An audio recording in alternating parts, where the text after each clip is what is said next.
सोचो, एक धूप में नहाई हुई जगह जहां जैतून की खुशबू हवा में है और लहरें चट्टानी किनारों से टकरा रही हैं।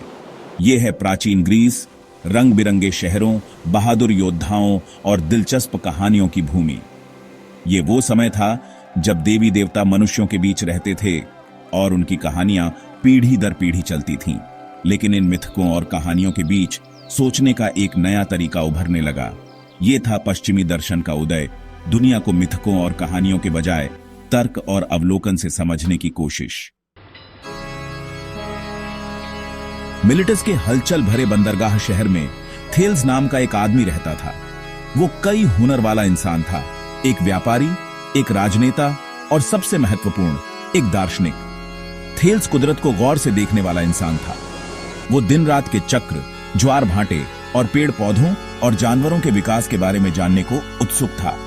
वो इन चीजों के लिए बस पुराने एक्सप्लेनेशंस मान लेने वाला नहीं था। वो उन असली सिद्धांतों को समझना चाहता था जो ब्रह्मांड को चलाते हैं। थेल्स का मानना था कि ब्रह्मांड में सब कुछ एक ही मूल चीज से बना है, पानी। उसने देखा कि पानी सभी जीवन के लिए जरूरी है। बीजों को अंकुरित होने के लिए पानी चाहिए, जानवरों को जीवित रहने के लिए पानी चाहिए, यहां तक कि हवा में भी नमी लगती है। उसने देखा कि कैसे पानी तरल से ठोस बर्फ और फिर गैसीय भाप में बदल सकता है। इससे उसे विश्वास हो गया कि पानी एक तरह का यूनिवर्सल सब्सटेंस है जो कई रूप ले सकता है। थेल्स सिर्फ दार्शनिक अटकलों से संतुष्ट नहीं था। उसने अपने विचारों के लिए कुदरत से सबूत ढूंढे। इस तरीके ने उसे उस चीज का पायोनियर बना दिया जिसे अब हम विज्ञान कहते हैं। उसने जियोमेट्री के अपने ज्ञान का इस्तेमाल किया, जो उसने शायद मिस्र की अपनी यात्रा के दौरान सीखा था, पिरामिडों की ऊंचाई और समुद्र में जहाजों की दूरी मापने के लिए। उसे एस्ट्रोनॉमी में भी रुचि थी और उसे सूर्य ग्रहण की भविष्यवाणी करने वाला पहला व्यक्ति माना जाता है। भाग 5, आकाश की भविष्यवाणी। थेल्स द्वारा 585 ईसा पूर्व में सूर्य ग्रहण की भविष्यवाणी करने की कहानी बहुत प्रसिद्ध है। ऐसा कहा जाता है कि उसने एस्ट्रोनॉमी के अपने ज्ञान का उपयोग करके ग्रहण की सटीक भविष्यवाणी की, जिससे उसके आसपास के लोग दंग रह गए।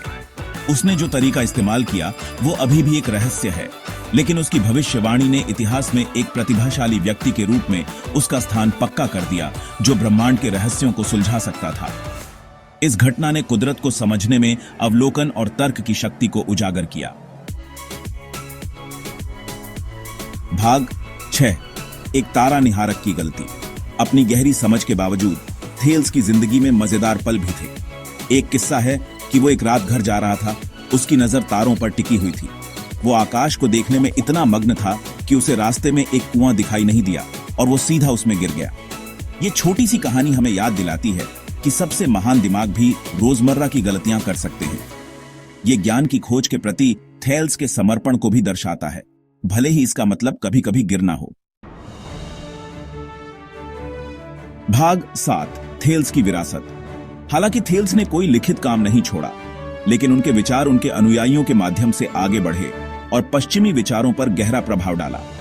दुनिया को समझने के उनके अभूतपूर्व दृष्टिकोण के लिए उन्हें दर्शन शास्त्र का जनक माना जाता है। अवलोकन और तर्क पर उनके जोर ने वैज्ञानिक पद्धति की नींव रखी।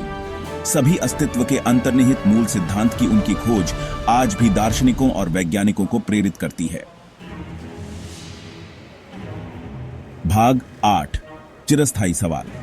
थेल्स का सवाल, ब्रह्मांड का मूल सिद्धांत क्या है, आज भी हमारे साथ गूंजता है। हालांकि उनके समय से ब्रह्मांड के बारे में हमारी समझ बहुत आगे बढ़ गई है, लेकिन वास्तविकता के मूलभूत तत्वों को उजागर करने की खोज भौतिकी और ब्रह्मांड विज्ञान में एक केंद्रीय विषय बनी हुई है।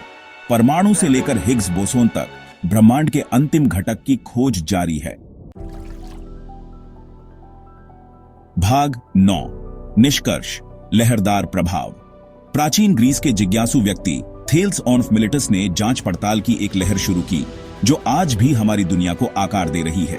तर्क की शक्ति में उनका विश्वास, ज्ञान की उनकी प्यास और हमारे आसपास के ब्रह्मांड को समझने की उनकी इच्छा विचारकों, सपने देखने वालों और कर्मठ लोगों की पीढ़ियों को प्रेरित करती रहती है।